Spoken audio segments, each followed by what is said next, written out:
মরা মরা গুই সাপ, ওই যে ছোট ছোট জঙ্গলের মধ্যে যে থাকে এগুলো লম্বা লম্বা, এগুলোর কি কয়? সাপের মতো গুই, গুই সাপ।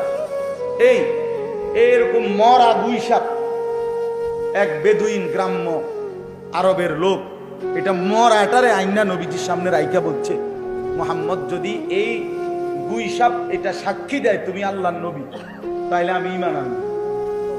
সে জানে একে তো এইটা এমনিতে জীবিত থাকলেও কথা বলার কথা না, আবার রয়েছে কি ময়রা, এটা কথা বলবে কেন? তোর নবী সাল্লাল্লাহু আলাইহি সাল্লাম জিজ্ঞেস করলেন, আইয়ুহাদ দাব, হে গুই সাপ।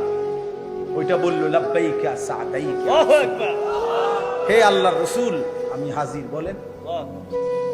তো নবীজি জিজ্ঞাসা করলেন, মান খালাকাক, তোমারে কে সৃষ্টি করেছে?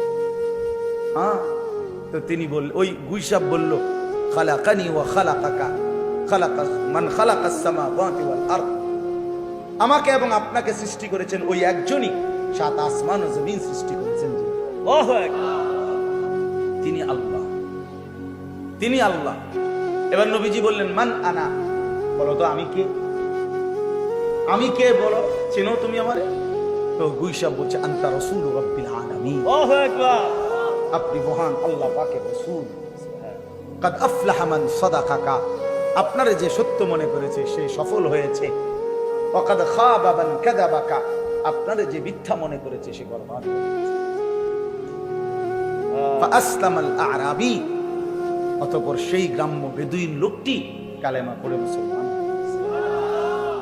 তা তাইলে কি বুঝা গেল?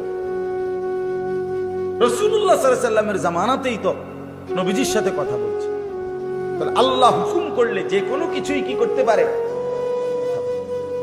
কথা বল। এই জন্য ভাই, রাত অনেক হয়েছে, আমরা খুব দেরি করতে চাই না।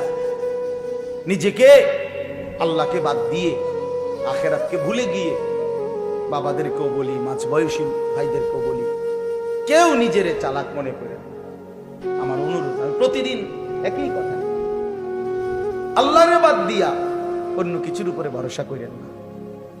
না ব্যবসার উপরে, না চাকরির উপরে, না ক্ষেতের উপরে, না দোকানের উপরে, না সিএনজির উপরে, না অটোর উপরে, না বিদেশের ছেলেটার উপরে, কারোর উপরে না বাপ। আল্লাহকে বাদ দিয়ে কাউকে বন্ধু বানাবে।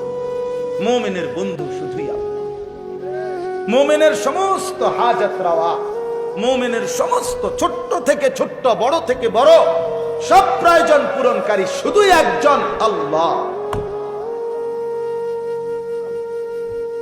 নবীজি সাল্লাল্লাহু আলাইহি সাল্লাম বলছেন, উম্মত, যদি তোমার স্যান্ডেলের